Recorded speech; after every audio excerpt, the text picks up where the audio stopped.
Hello friends, welcome to Rankers Career Point. मैं हूं रवि। चलिए आज देखते हैं। फ़िलहाल हमारा एनालॉग का आज का लेक्चर है। इसमें हम लोग आज पढ़ने वाले हैं फ़िलहाल फर्मी लेवल के बारे में। जैसा कि मैंने पिछले क्लास में आपको P type N type material बताने के बाद ला करके वहाँ पे ड्रॉप किया था। अभी फर्मी लेवल रह गया था तो मैंने सोचा इसको कवर करा दूँ। उसके बाद फर्मी लेवल, इसी टॉपिक में हम लोग ड्रिफ्ट एंड डिफ्यूज़न करंट पढ़ने वाले हैं। ठीक है ना, तो चलिए देखते हैं। और सबसे इम्पॉर्टेंट बात, एक बात मैं और बता दूं, ये जो मैंने टॉपिक कवर किया है ये हमारा जो है बेसिकली फ़िलहाल न्यूमेरिकल पॉइंट ऑफ व्यू से हमने इस चीज़ को नहीं कवर किया है जो है बहुत ज़्यादा हाई लेवल का। जैसे हमें गेट वगैरह की चीज़ें अगर कवर करनी हो तो ये उसके लिए स्पेशली नहीं है। तो इसलिए मैं बता दूं ये आपके जेई वगैरह के एग्ज़ाम के लिए काफ़ी हेल्पफुल है, एई एग्ज़ाम के लिए हेल्पफुल है। इसमें न्यूमेरिकल पॉइंट ऑफ व्यू पे हम नहीं जाएंगे, गेट वगैरह के लेवल का ज़्यादा हम डिस्कशन नहीं करना चाहते फर्मी लेवल के बारे में। तो फिलहाल हम लोग आज जानते हैं कि क्या होता है फर्मी लेवल और फर्मी लेवल को हम लोग कैसे डिफाइन करते हैं और डिफरेंट फिलहाल केसेस में फर्मी लेवल्स या प्रोबेबिलिटी ऑफ फाइंडिंग इलेक्ट्रॉन्स कितना होता है। तो फर्मी लेवल बेसिकली कुछ और नहीं होता है। आप कह सकते हैं कि फर्मी लेवल जो आपका कोई मटेरियल होता है उसमें कंडक्शन बैंड और बैलेंस बैंड के बीच का एक एनर्जी लेवल होता है, वो कहीं भी हो सकता है। अब अभी वो मैं बताऊंगा आपको कि किस किस बात पे वो डिपेंड करता है कि उसकी सिचुएशन कहाँ होगी। तो फर्मी लेवल जो आपका होता है ये बेसिकली किसी भी मटेरियल में इलेक्ट्रॉन के पाए जाने की प्रोबेबिलिटी को डिफाइन करता है कि कहाँ पे मैक्सिमम इलेक्ट्रॉन है या कहाँ पे कितने इलेक्ट्रॉन्स हैं, उस चीज़ की प्रोबेबिलिटी को डिफाइन करता है। और अगर आपको पता है कि ये आपको पता चल जाए किसी भी मटेरियल में कि यहाँ पे इतना इलेक्ट्रॉन है, तो आप ये भी जान सकते हैं कि फिर कहाँ पे कितना होल्स है। ठीक है ना। तो सिंपली डेफिनेशन क्या कहता है, it is the reference energy level which always separates the fill and empty states. मतलब जो फिल स्टेट है, मतलब जहाँ पे इलेक्ट्रॉन अवेलेबल हैं उनको, और जो एम्प्टी स्टेट्स हैं जहाँ पे इलेक्ट्रॉन नहीं है, मतलब जहाँ इलेक्ट्रॉन नहीं है वहाँ होल्स हैं, उनको क्या करता है, सेपरेट करता है। कौन? Fermi level. ठीक है ना, उनको सेपरेट कर रहा होता है फर्मी लेवल। तो अभी फर्मी लेवल की हम बात करेंगे उससे पहले एक हमने यहाँ इक्वेशन लिख रखा है, this is the probability of finding. ये प्रोबेबिलिटी फंक्शन है जिसकी वजह से जिससे हम लोग क्या करते हैं, फिलहाल किसी भी मटेरियल में कितना इलेक्ट्रॉनों के पाए जाने की प्रोबेबिलिटी है, प्रायिकता है, वो चीज़ हम इस इक्वेशन से फाइंड आउट करते हैं। F is equal to 1/1 plus e के power capital E minus E F upon k T. ठीक है ना। तो ये चीज़ ध्यान रखिएगा, इस इक्वेशन से हम लोग ये सारी चीज़ें फाइंड आउट करते हैं। ये हमने 3 कंडीशन लिया है, अभी इस पर हम लोग चर्चा करेंगे। उससे पहले मैं आपको बता दूं कि फर्मी लेवल जो आपका होता है, अब देखिए यहाँ पे हम इसी में एनर्जी बैंड में ही डिस्कस कर लेते हैं। फर्मी लेवल हमारा जो होता है ये हमारा कंडक्शन बैंड है, ये वैलेंस बैंड है। जब हम बात करते हैं इंट्रिंसिक सेमीकंडक्टर की, क्या इंट्रिंसिक सेमीकंडक्टर की जब हम बात करते हैं तो हमारा जो फर्मी लेवल होता है, फर्मी लेवल जो हमारा होता है वो कहाँ होता है, फर्मी लेवल हमारा बिल्कुल कंडक्शन बैंड और बैलेंस बैंड के बीचों बीच होता है। कहाँ होता है? कंडक्शन बैंड और बैलेंस बैंड के बीचों बीच होता है हमारा फर्मी लेवल। दूसरी चीज़ अगर मैं बात करूँ तो हमारा जो फिलहाल finding probability of finding electrons होता है, प्रोबेबिलिटी ऑफ फाइंडिंग इलेक्ट्रॉन्स 50% आप एक तरीके से कह सकते हैं। प्रोबेबिलिटी ऑफ फाइंडिंग इलेक्ट्रॉन्स की जो प्रोबेबिलिटी होगी वो 50% के अप्रॉक्सीमेटली होती है। दूसरी चीज़ मैं आपको बताऊं, मतलब जब जो एनर्जी लेवल है वो इंट्रिंसिक सेमीकंडक्टर के मिडिल में है। ठीक है। और अगर हम लोग आपसे पूछें, क्वेश्चन यहाँ पे कैसे पूछा जाता है, घुमा के क्वेश्चन पूछा जाता है कि अगर हम डोपिंग करते हैं किसी भी मटेरियल में, हम डोपिंग कर रहे हैं सेमीकंडक्टर मटेरियल में, तो उसके एनर्जी लेवल पे या उसके फर्मी लेवल पे क्या इफेक्ट पड़ रहा है उसका। तो ये चीज़ आपको ध्यान रखना है। इनिशियली इंट्रिंसिक सेमीकंडक्टर में हमारा बीचों बीच है फर्मी लेवल। जब हम इसको एन टाइप बनाएंगे तो फर्मी लेवल कंडक्शन बैंड की ओर शिफ्ट हो जाएगा। ध्यान रखिएगा, फर्मी लेवल कहाँ शिफ्ट हो जाएगा, कंडक्शन बैंड की तरफ शिफ्ट हो जाएगा। और इसमें जो प्रोबेबिलिटी है इलेक्ट्रॉनों के पाए जाने की, वो 0.5 से लेकर के 1 तक होती है, मतलब 50% से 100% तक। ये आपके पास है पी टाइप सेमीकंडक्टर। इसमें क्या होता है, फर्मी लेवल हमारा शिफ्ट हो जाता है बैलेंस बैंड की तरफ, और यहाँ पे जो इलेक्ट्रॉनों के पाए जाने की प्रोबेबिलिटी होती है for the P type semiconductor वो 0 से लेकर के 0.5 होता है, मतलब 0 से 50% इसकी पाए जाने की प्रोबेबिलिटी होती है यहाँ पे, ठीक है ना। तो इस चीज़ को आप ध्यान में रखेंगे। कंडक्टर के लिए अगर यही देखें, कंडक्टर के लिए अगर मैं आपसे पूछूं तो कंडक्टर में जो प्रोबेबिलिटी ऑफ इलेक्ट्रॉन्स होता है वो हमेशा यूनिटी होता है, 1। अगर मैं आपसे पूछूं इंसुलेटर में प्रोबेबिलिटी ऑफ फाइंडिंग इलेक्ट्रॉन क्या होगा, 0 होगा, ठीक है ना। तो ये आपको बिल्कुल ध्यान में रखना है कि किसके लिए कितना होता है। ये चीज़ अभी मैं सीक्वेंस में लिख दूंगा। तो आई होप आपको ये बात समझ में आया होगा कि जो प्रोबेबिलिटी ऑफ फाइंडिंग इलेक्ट्रॉन है वो फर्मी लेवल की सहायता से हम लोग फाइंड आउट करते हैं, या एम्प्टी स्टेट या फील्ड स्टेट को हम सेपरेट करते हैं फर्मी लेवल की सहायता से। और जब किसी सेमीकंडक्टर मटेरियल में हम डोपिंग करा देते हैं तो डोपिंग कराने के बाद फर्मी लेवल क्या होता है हमारा, शिफ्ट हो जाता है या तो कंडक्शन बैंड की तरफ या तो बैलेंस बैंड की तरफ। अब अगर हम लोग क्या है कि फिफ्थ ग्रुप के एलिमेंट की डोपिंग कराते हैं, मतलब एन टाइप बनाते हैं, तो ये हमारा कंडक्शन बैंड की तरफ शिफ्ट हो जाता है। और जब हम थर्ड ग्रुप के एलिमेंट की डोपिंग कराते हैं, मतलब पी टाइप एलिमेंट बनाते हैं, तो उस टाइम क्या होता है, ये वैलेंस बैंड की तरफ हमारा फर्मी लेवल शिफ्ट हो जाता है। तो ये बेसिक आइडिया आपको होना चाहिए। तो अभी मैंने यहाँ पे बोला आपको, मैं इस चीज़ को सीक्वेंस में लिख देता हूँ ताकि आपको फिर दिक्कत ना हो इसमें। देखिए इस चीज़ को हम सीक्वेंस में लिख देते हैं। अगर मैं बोलूँ पी टाइप के लिए क्या होती है प्रोबेबिलिटी, पी टाइप के लिए तो ये होता है 0 से 0.5। एन टाइप के लिए ये होता है 0.5 से 1। कंडक्टर के लिए ऑलमोस्ट 1%, मतलब 100% उसमें इलेक्ट्रॉन होगा ही होगा, ठीक है। प्रोबेबिलिटी ऑफ फाइंडिंग इलेक्ट्रॉन्स मैं बता रहा हूँ। होल्स जानना है, अगर होल्स जानना है कि कहाँ कितना है तो आप सीधे 1 - FE कर दीजिए, ठीक है ना। 1 - FE करेंगे तो आपको होल्स मिल जाएगा। इंसुलेटर की अगर हम बात करें, इंसुलेटर में कितना होगा भाई, 0, ठीक है ना। तो ये प्रोबेबिलिटी ऑफ फाइंडिंग इलेक्ट्रॉन है। इस चीज़ के बारे में आपको बिल्कुल अच्छे से नॉलेज होना चाहिए, पता होना चाहिए, ठीक है। बस इसमें ज़्यादा टॉपिक नहीं, हमें इसका डेरिवेशन भी है, मैथमेटिकल डेरिवेशन है, बहुत अच्छा खासा काफ़ी टाइम लेता है वो।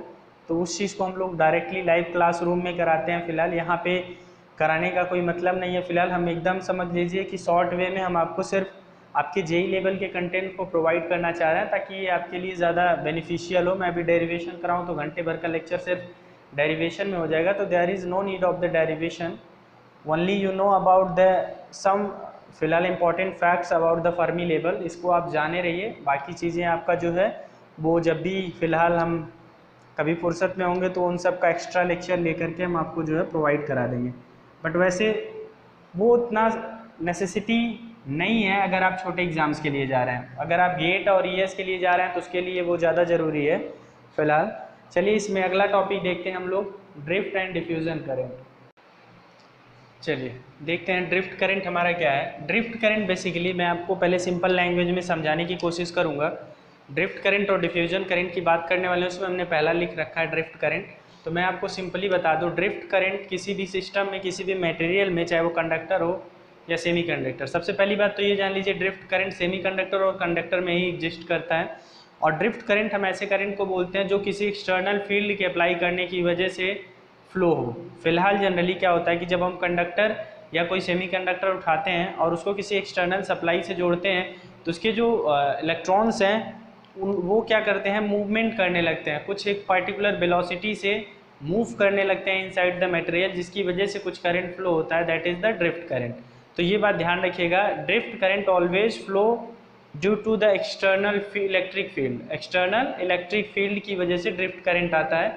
तो बेसिकली जो हमारा ड्रिफ्ट करंट आता है वो हमारा देखिए वेलोसिटी प्रोपोर्शनल होता है इलेक्ट्रिक फील्ड के, is equal to mu E, जहाँ पे म्यू क्या है, मोबिलिटी ऑफ जो भी हमारे पास पार्टिकल होंगे इलेक्ट्रॉन्स उनकी मोबिलिटी है।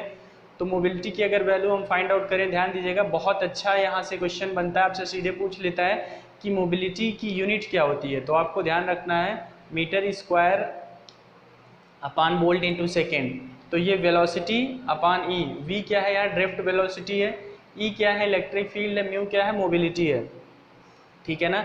तो आपको मोबिलिटी और electric field plus velocity of electrons में रिलेशन आपको याद रखना है। अब देखिए इलेक्ट्रिक फील्ड का इफेक्ट कैसा होता है मोबिलिटी पर या वेलोसिटी पे। हम लोग ड्रिफ्ट वेलोसिटी पे बात करें तो मतलब ड्रिफ्ट वेलोसिटी पे जैसी होगी इफेक्ट जिस तरीके का उसी तरीके की मोबिलिटी होगी, क्योंकि आपकी जो यहाँ पे ड्रिफ्ट वेलोसिटी है वो कहीं ना मोबिलिटी कहीं ना कहीं ड्रिफ्ट वेलोसिटी के प्रोपोर्शनली है। तो अब आप देखिए यहाँ पे क्या है, इलेक्ट्रिक फील्ड है, यहाँ आपके पास वेलोसिटी है, ठीक है। अब यहाँ हम देख पा रहे हैं कि जैसे जैसे हमारा इलेक्ट्रिक फील्ड बढ़ रहा है, मोबिलिटी ऑफ इलेक्ट्रॉन पहले तो स्ट्रेट लाइन के साथ बढ़ रहा था, लीनियरली बढ़ रहा था, ठीक है ना, एक पर्टिकुलर टाइम तक लीनियरली बढ़ा, मतलब 10 के पावर 3 तक लीनियरली बढ़ा। मतलब क्या है कि चेंज जो है, रेट ऑफ चेंज एक तरीके से कह सकते हैं मोबिलिटी का, वो कांस्टेंट है, फिक्स है। जैसे जैसे इलेक्ट्रिक फील्ड बढ़ा वैसे वैसे मोबिलिटी बढ़ रहा है। तो इसको हम लोग कह सकते हैं, इसको हम कह सकते हैं कि जब तक हमारा जो इलेक्ट्रिक फील्ड है वो 10 के पावर 3 से कम है तब तक मोबिलिटी क्या होगी, कांस्टेंट होगी, मतलब कांस्टेंट रेट से बढ़ेगी मोबिलिटी, जो होगी कांस्टेंट होगी बिल्कुल। और जैसे ही हमारा इलेक्ट्रिक फील्ड क्या है 10 के पावर 3 से ग्रेटर और 10 के पावर 4 से कम हो जाएगा, जो मोबिलिटी हो जाएगी वो inversely proportional to the under root of electric field हो जाएगा। यहाँ में देखिए ये सब क्वेश्चन बहुत अच्छे यहाँ से बन जाते हैं, सीधे एग्जाम्स में पूछ लेता है फिलहाल ये सब, है ना। तो मोबिलिटी आपको बिल्कुल क्लियर होना चाहिए। बहुत सिंपल वे में मैं आपको बताने की कोशिश कर रहा हूँ। यहाँ आप देख पा रहे हैं कि मोबिलिटी आपका क्या है, is directly proportional to 1 upon under root electric field. और फाइनली जब हम बात करते हैं ग्रेटर देन 10 के पावर 4 से, तो उस नहीं इससे लेस देन कहीं पर भी अगर हम लोग बात करें ग्रेटर, ये सॉरी यहाँ पे जो है ये हमने लेस देन कर दिया है। अगर इलेक्ट्रिक फील्ड हमारा ग्रेटर देन होता है तब आप देखिए ये स्लोप देखने से ही पता चल रहा है कि जैसे जैसे ये हमारा बढ़ रहा है 10 के पावर 4 से ऊपर जा रहा है, ये क्या हो रहा है, डिक्रीज कर रहा है तेज़ी से। तो फिलहाल यहाँ पे ये डिक्रीजिंग दिखा दिया गया, ये बढ़ेगा तो ऑब्वियस सी बात है ये क्या होगा, घटेगा। तो E इज़ ग्रेटर देन 10 के पावर 4, ठीक है ना। तो ये आपको रिलेशन याद रखना है। पहली बात, मोबिलिटी पहले ही स्टार्टिंग में एक पर्टिकुलर इलेक्ट्रिक फील्ड तक बढ़ा, उसके बाद लगभग सेचुरेट हुआ, मतलब बहुत कम रेट से बढ़ा, और फिर तेज़ी के साथ घटना शुरू हो गया। तो ये तीनों रिलेशन आपको याद रखना है। मतलब इलेक्ट्रिक फील्ड आप जब बढ़ाएंगे तो पहले कंडक्टिविटी बढ़ेगी, और बढ़ाएंगे तो धीरे धीरे सेचुरेट होने लगेगी, और जब और ज़्यादा बढ़ाएंगे तो फिर कंडक्टिविटी डिक्रीज भी हो जाती है। तो इससे इस बात का पता चलता है। तो ड्रिफ्ट वेलोसिटी या ड्रिफ्ट करंट जो है इनसाइड द कंडक्टर और semiconductor is always occurs due to the external electric field. तो ड्रिफ्ट करंट सिस्टम में तभी आता है, ड्रिफ्ट करंट जो भी हमारे मटेरियल्स हैं उसमें तभी फ्लो होता है जब हम एक्सटर्नल फील्ड अप्लाई किए होते हैं, ठीक है ना। अब इसके बाद हमारे पास आता है डिफ्यूज़न करंट। इसके बाद कौन सी करंट है हमारे पास, डिफ्यूज़न करंट। तो ध्यान दीजिएगा, ड्रिफ्ट करंट अगर आपने जान लिया तो फिर डिफ्यूज़न करंट में कोई दिक्कत नहीं होगी। Diffusion current due to the concentration, due to the doping concentration, जो डिफ्यूज़न करंट होता है वो डिफ्यूज़न करंट, ये जो डिफ्यूज़न करंट होता है ये डोपिंग कंसंट्रेशन की वजह से फ्लो होता है। मैं सिर्फ आपको इंट्रोडक्टरी पार्ट ऐसे बता देता हूँ। जैसे मान लीजिए ये एक सेमी कंडक्टर है, आपने डोपिंग किया, कहीं पे कंसंट्रेशन डोपिंग का बहुत ज़्यादा है एक तरफ, सपोज यहाँ पे डोपिंग कंसंट्रेशन बहुत ज़्यादा और यहाँ पे बहुत कम है। तो जहाँ पे डोपिंग कंसंट्रेशन ज़्यादा है वहाँ से जो इलेक्ट्रॉन है, जहाँ पे डोपिंग कंसंट्रेशन ज़्यादा है वहाँ से जो इलेक्ट्रॉन हैं, जो भी डोप्ड यहाँ पे कैरियर्स हैं, वो क्या होंगे, लो कंसंट्रेशन की ओर जाएंगे, जिसकी वजह से क्या होगा, इसमें करंट फ्लो होगी। This kind of current is known as a diffusion current. इसको हम कौन सी करंट बोलेंगे, डिफ्यूजन करंट बोलेंगे। आप इसको कह सकते हैं जो आपका ड्रिफ्ट करंट होता है, ड्रिफ्ट करंट वो पोटेंशियल ग्रेडियंट भी कह सकते हैं, और डिफ्यूजन करंट जो आपका होता है उसको हम लोग कंसंट्रेशन ग्रेडियंट कहते हैं, ठीक है ना। मतलब जो ड्रिफ्ट करंट होता है वो बेस्ड ऑन पोटेंशियल ग्रेडियंट होता है, dV dt कह सकते हैं या dV dx कह सकते हैं, जैसा भी फिलहाल दिया हो जिसके फंक्शन में हो, dV dx ये पोटेंशियल ग्रेडियंट है, इस पे बेस्ड होता है ड्रिफ्ट करंट। और डिफ्यूजन करंट जो आपका होता है ये कंसंट्रेशन ग्रेडियंट होता है, n/dx, ठीक है ना।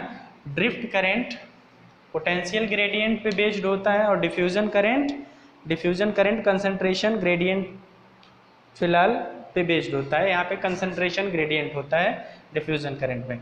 सो आई होप आपको डिफ्यूजन करंट समझ में आया होगा। मतलब किसी भी सिस्टम में ड्यू टू द कंसंट्रेशन भी एक करंट फ्लो होता है, दैट इज डिफ्यूजन करंट। और सबसे इंपॉर्टेंट बात यहाँ जानने वाली क्या है कि जो हमारे पास सेमीकंडक्टर होता है या जो पीएन जंक्शन होता है उसमें जो करंट फ्लो होती है, जो हमारे पास सेमीकंडक्टर स्पेशली आप जान लीजिए, सेमीकंडक्टर में जो करंट फ्लो हो रहा होता है वो दोनों की वजह से फ्लो होता है, due to the drift current, मतलब ड्रिफ्ट एक्सटर्नल इलेक्ट्रिक फील्ड की वजह से भी और कंसंट्रेशन की वजह से भी। तो इस बात का आप ध्यान रखेंगे कि वहाँ पे ड्रिफ्ट करंट और डिफ्यूजन करंट दोनों इन्वॉल्व होता है सेमीकंडक्टर में, ठीक है ना। सो फिलहाल यहाँ पे हमारा जो है ये बेसिक सा पॉइंट था, इससे रिलेटेड हमने ये सारी चीज़ें डिस्कस कर लिया, डील कर लिया। अभी जो हमारा इसके बाद का लेक्चर होगा आपके एनालॉग से रिलेटेड, वो हमारा होगा फिलहाल P type N type material हो गया है, उन दोनों का कॉम्बिनेशन करके हम कैसे पीएन जंक्शन बनाते हैं इसके बारे में हम लोग चर्चा करेंगे। तो फिलहाल आज के इस वीडियो में इतना ही। अगर वीडियो पसंद आ रहा हो तो वीडियो को लाइक, शेयर और चैनल को सब्सक्राइब करना ना भूलें। Thank you so much.